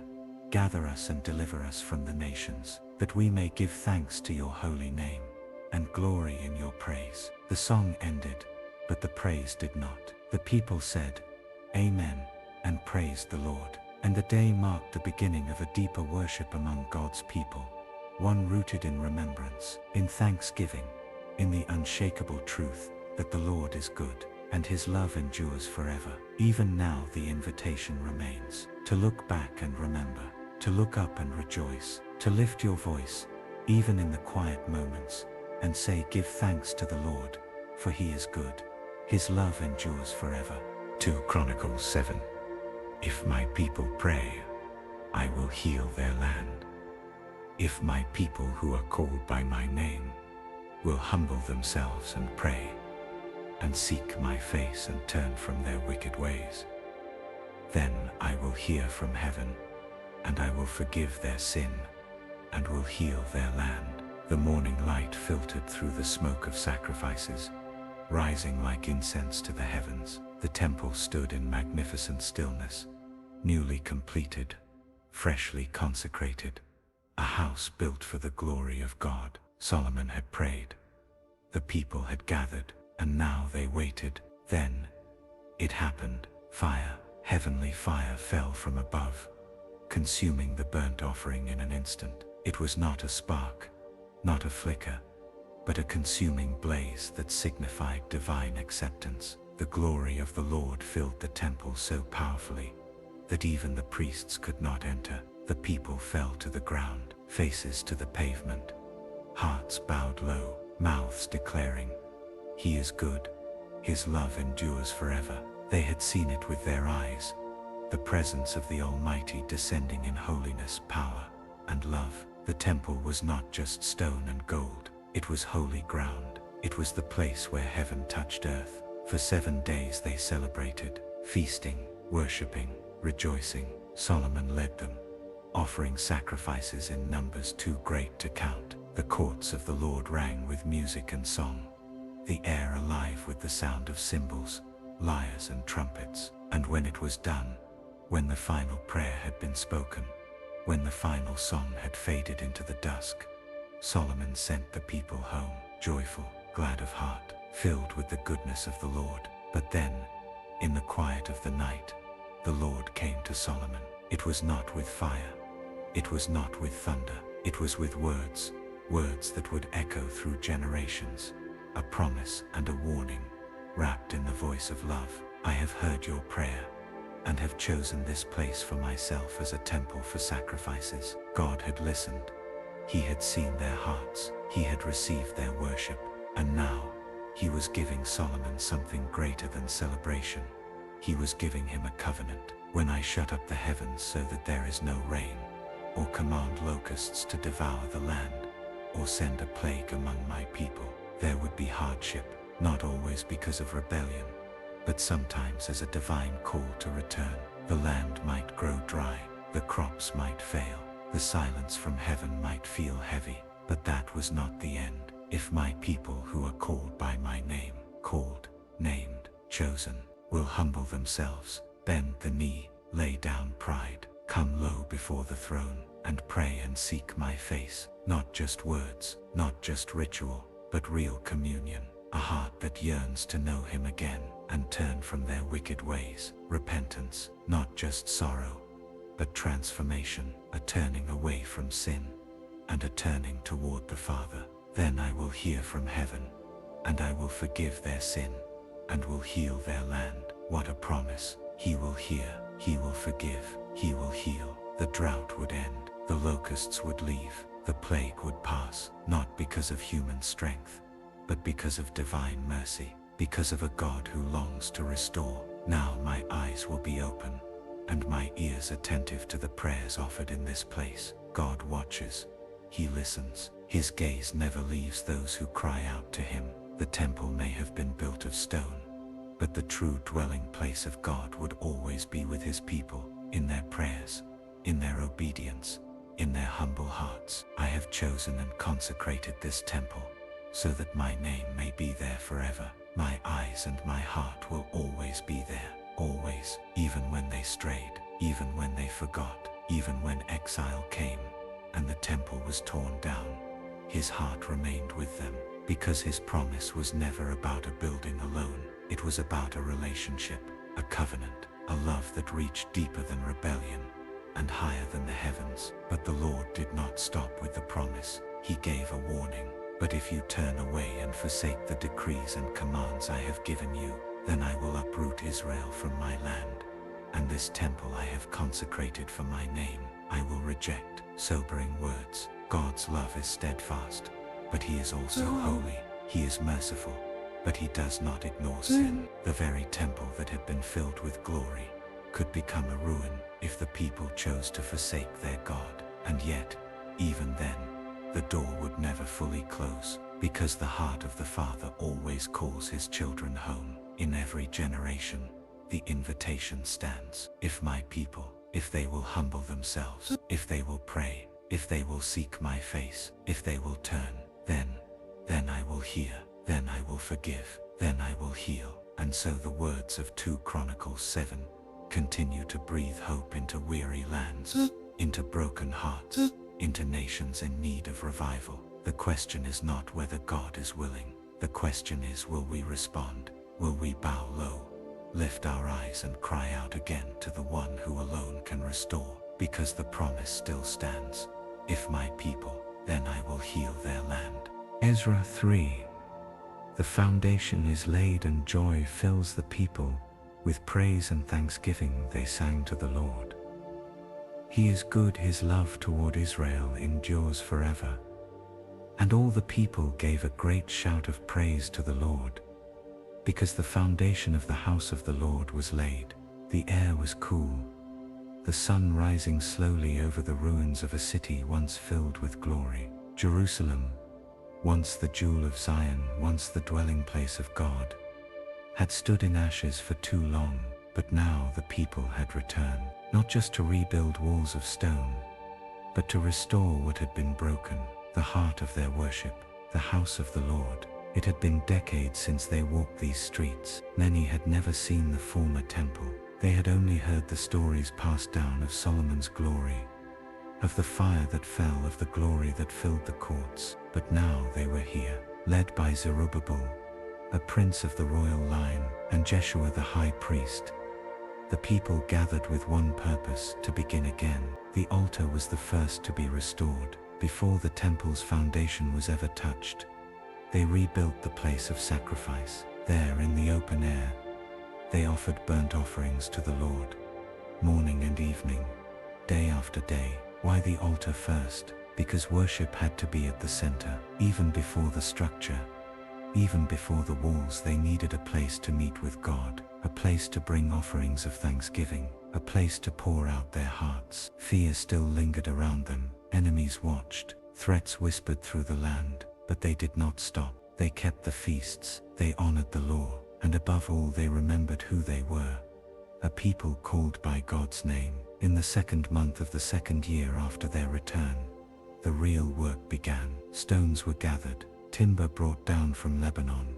Just as in the days of Solomon, the laborers assembled. The Levites from 20 years old and upward were appointed to oversee the work, and slowly the foundation of the temple began to rise. There was no gold yet, no curtain, no ark, just the foundation.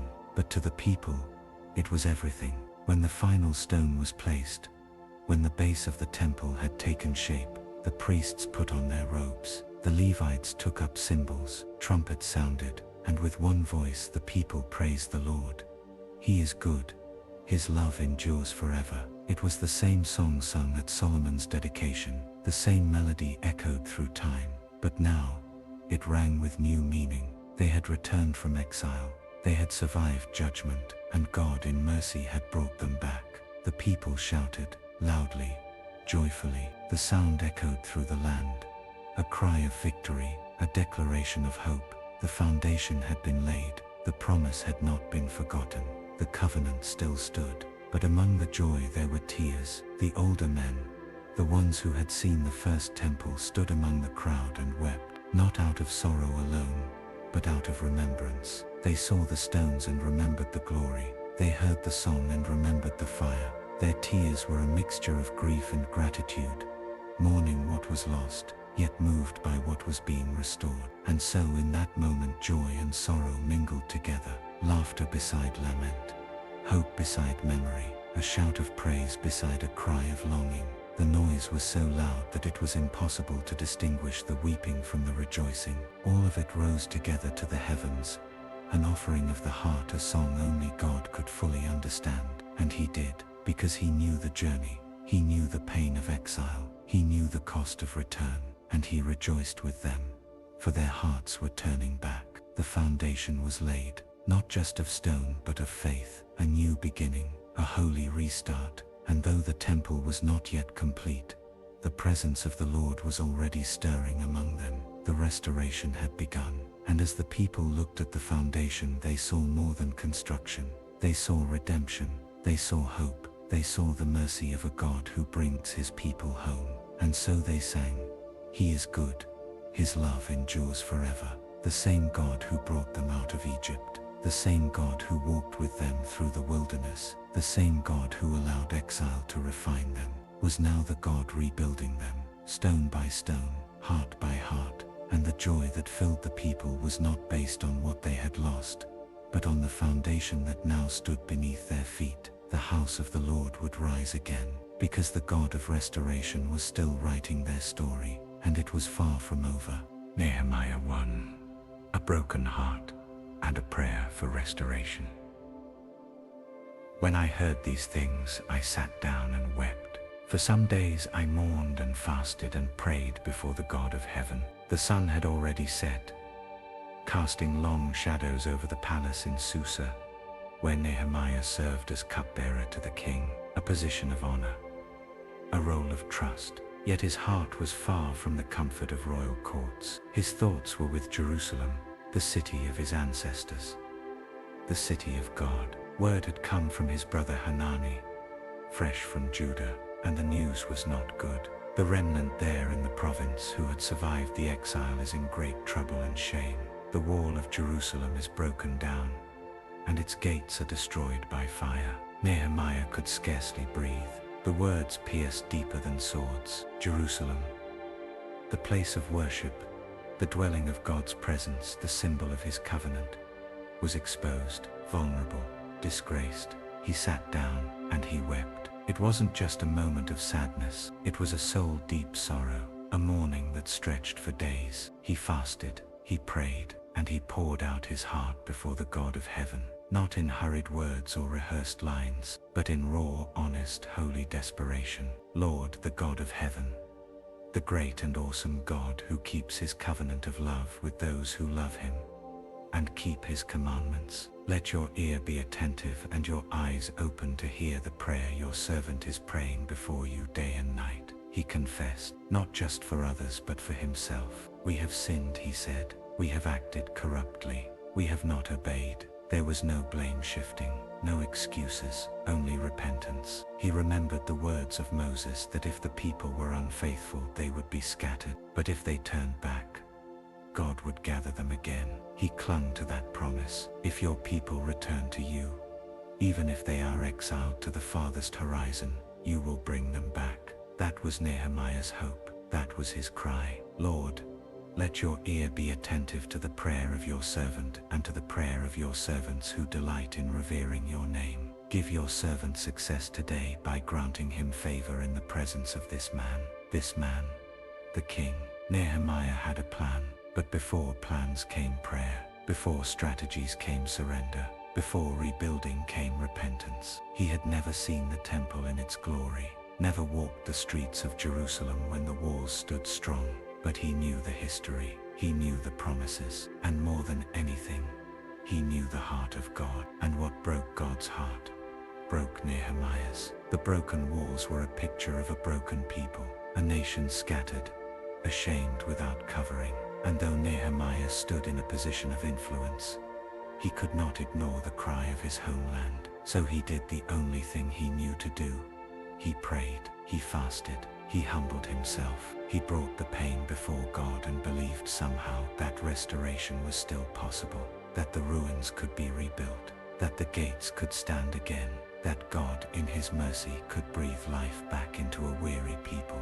Nehemiah's heart was heavy, but it was not hopeless, because he knew something that exile could not erase. God keeps his covenant. God sees, God restores. And as he bowed low in the quiet of the night, a fire began to burn in his soul, not just of sorrow but of resolve. The journey would be long, the opposition would be fierce, but the God of heaven had heard his prayer, and that was enough. A single man, broken by the state of God's people, would soon rise with purpose, with vision, with holy determination. The rebuilding would begin not with brick or mortar, but with tears and prayer.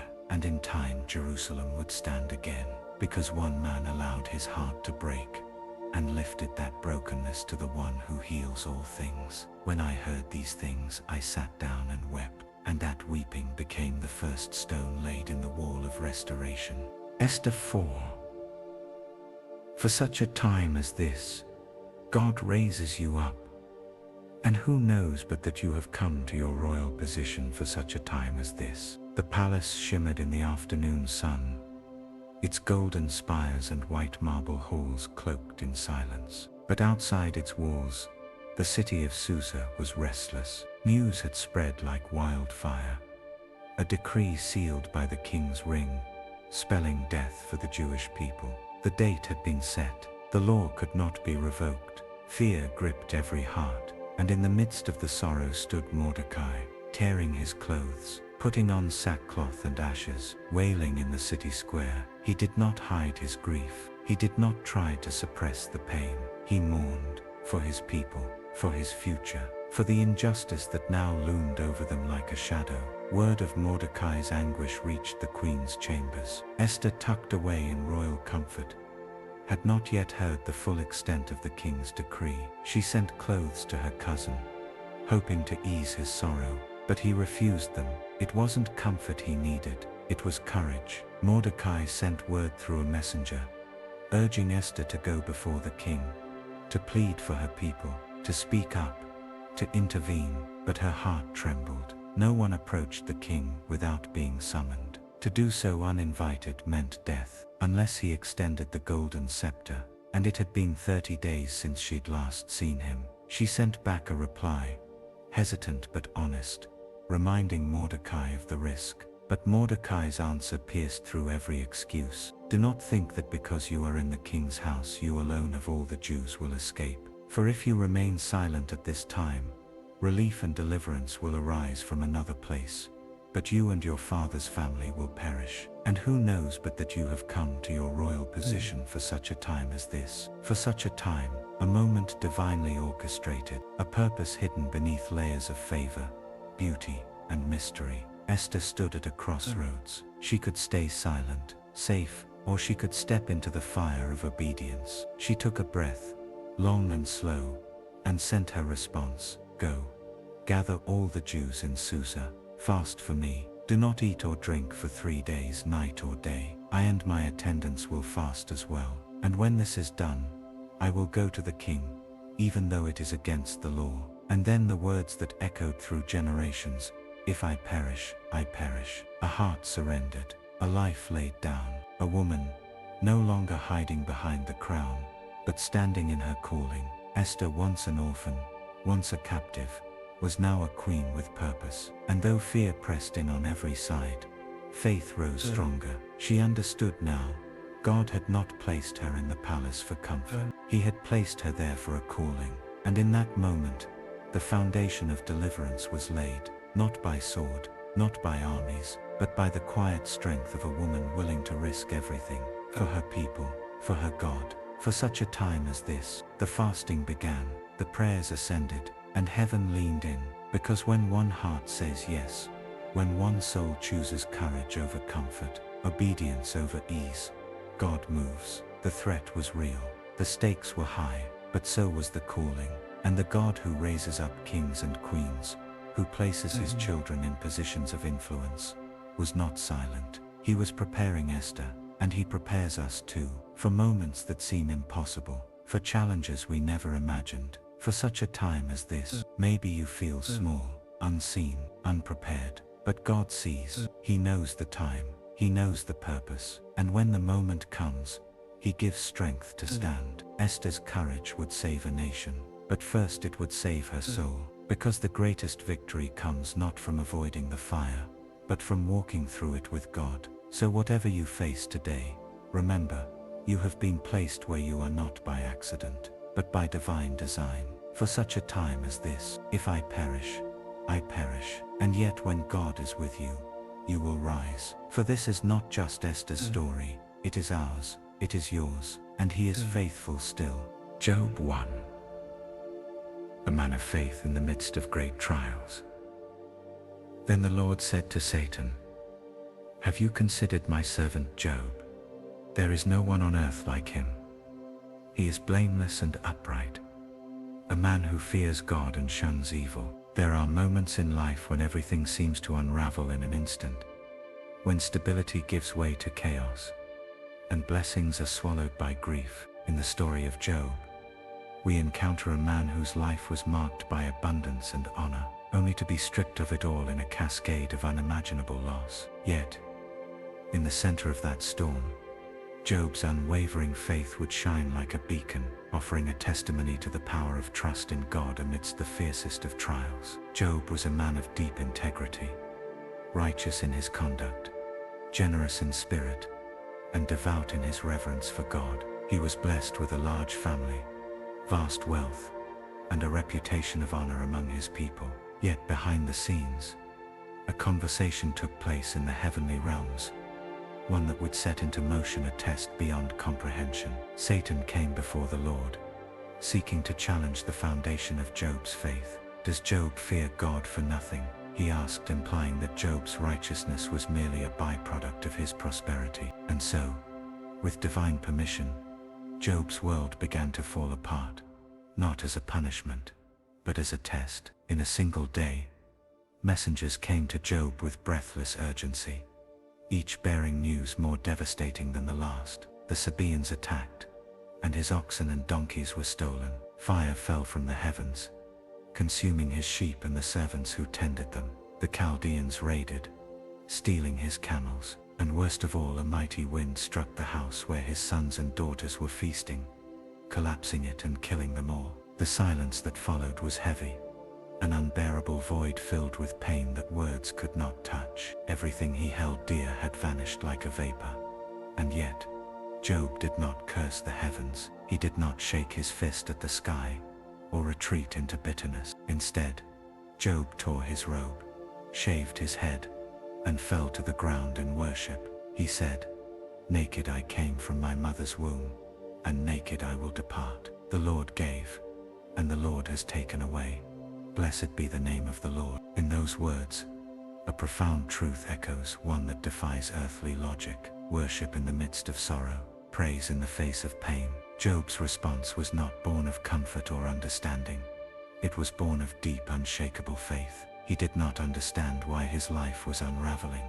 He did not know of the dialogue in heaven, or the spiritual battle at play. All he knew was the character of his God, and that was enough. Job's story is not about a man who never doubted or struggled. It is about a man who, in the middle of suffering, chose to anchor his soul to God, even as his body would later be afflicted, even as his friends questioned his innocence, and his wife urged him to curse God and die. Job held fast. Faith does not always bring immediate answers. It doesn't promise a life free from pain or protect us from the storms that come, but it does offer a foundation that cannot be shaken, a trust that clings to God when everything else falls away. In Job's suffering, we see a reflection of our own trials, seasons where life doesn't make sense, where the prayers seem unanswered, and grief settles deep into the bones. But Job reminds us that faith isn't measured by our circumstances.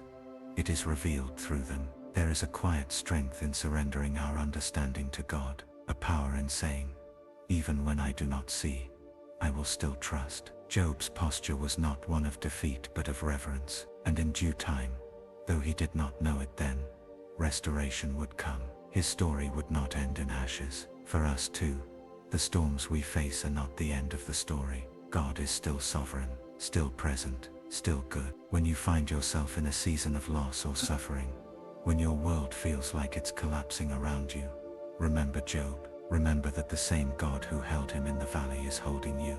And even if you cannot see the purpose now, know that your faith is not in vain. Job's story stands as a testimony through the ages, proof that our trials do not disqualify us from God's love. Instead, they can become the very ground where faith grows deepest and shines brightest. And so, in the silence after the storm, let this truth settle into your soul. Blessed be the name of the Lord. He gives, He takes, He restores, and He is with you, even in the midst of great trials. Job 38. God speaks from the whirlwind with power and wonder. Then the Lord spoke to Job out of the whirlwind. He said, "Who is this that obscures my plans with words without knowledge? Brace yourself like a man. I will question you, and you shall answer me." There are times when silence feels like the loudest sound, when prayers seem to vanish into the sky, and suffering stretches endlessly, unanswered. Job had waited. He had poured out his questions, cried his pain into the dust, demanded clarity from the heavens. His friends had spoken, offering their conclusions, their judgments, their narrow understanding. Job had spoken too, pleading, lamenting, justifying, and for what felt like an eternity, God had been silent. But then, the whirlwind came, not a gentle breeze or soft whisper, not a quiet comfort, but a roaring, untamable wind, a storm that declared the majesty of the Almighty. And from within it, God spoke. His voice cut through the silence like lightning across a darkened sky. "Who is this that obscures my plans with words without knowledge?" In that moment, Job was not scolded, but summoned, not crushed, but confronted. God did not come to explain the why behind every pain or lay out the reasons for Job's suffering, like puzzle pieces on the table. Instead, He came to remind Job who He is. "Where were you when I laid the earth's foundation? Tell me, if you understand. Who marked off its dimensions? Surely you know." With question after question, God pulled back the veil of the cosmos, revealing the vastness of His wisdom and the intricacy of His creation. He spoke of the seas and the morning light, of snow and storehouses of hail, of constellations hung in their courses, and the paths of lightning bolts that report to Him by name. This was not mockery, but majesty, not humiliation, but revelation. Job had longed for answers. What he received was something greater, the overwhelming presence of the Creator. the one who commands the dawn and calls out the boundaries of the deep. God's voice thundered with glory, yet within it was a tender reminder. I was there before your pain. I hold all things. I have not left you. It's easy to believe that God must answer our questions for us to trust him, but sometimes he answers with his presence, with his power, and with wonder too deep for words. God never told Job why he suffered. He didn't map out the battle between heaven and hell, or defend himself against Job's cries. Instead, he lifted Job's eyes to the stars, to the wild creatures of the earth, to the hidden mysteries that no man can tame or explain, to the truth that the one who governs the vastness of creation also sees the human heart. And in that moment, Job was undone, not in shame, but in awe. He had spoken of things he did not understand, things too wonderful to know. And now, in the presence of God's voice, his heart found peace not in explanations, but in the majesty of the one who rules all things. We too face whirlwinds, seasons of loss, confusion, waiting, times when we cry out and hear nothing in return.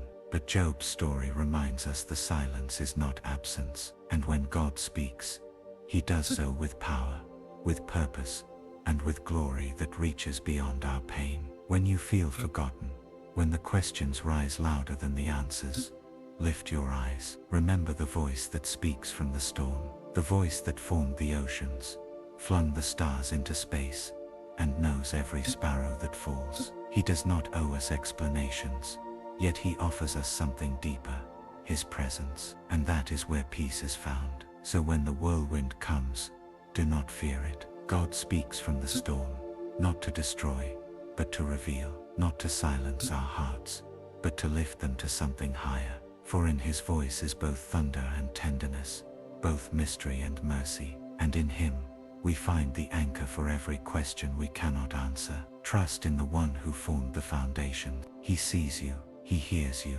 and when the time is right, he will speak. Psalm 1. Blessed is the one who delights in God's word.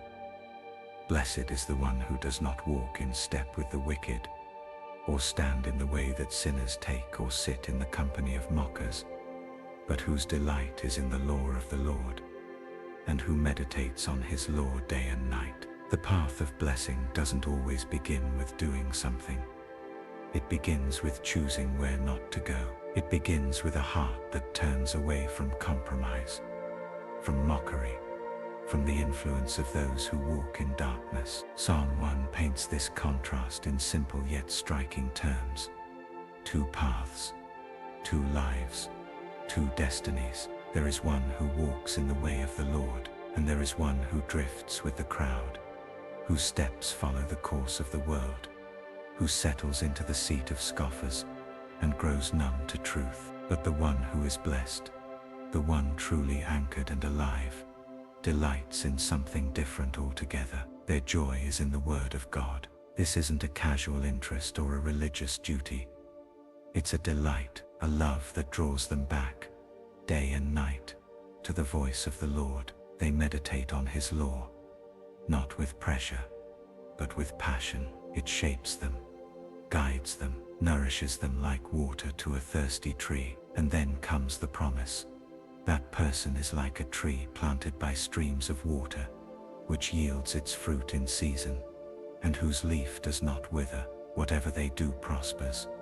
A tree, rooted and steady. Its strength is not found in perfect conditions, but in proximity to the stream. Even when droughts come, even when the heat bears down, the roots dig deep into the source of life, and in due time, fruit appears, not forced, not rushed, but natural and abundant. This is the life of the one who delights in God's word. They are not shaken by the wind of culture or circumstance. Their soul does not wither under pressure.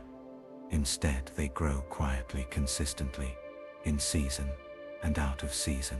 Their life prospers, not always with riches or ease, but with purpose, with depth, with peace. But not so the wicked. They are like chaff that the wind blows away, without roots, without truth, without the word of God to anchor them.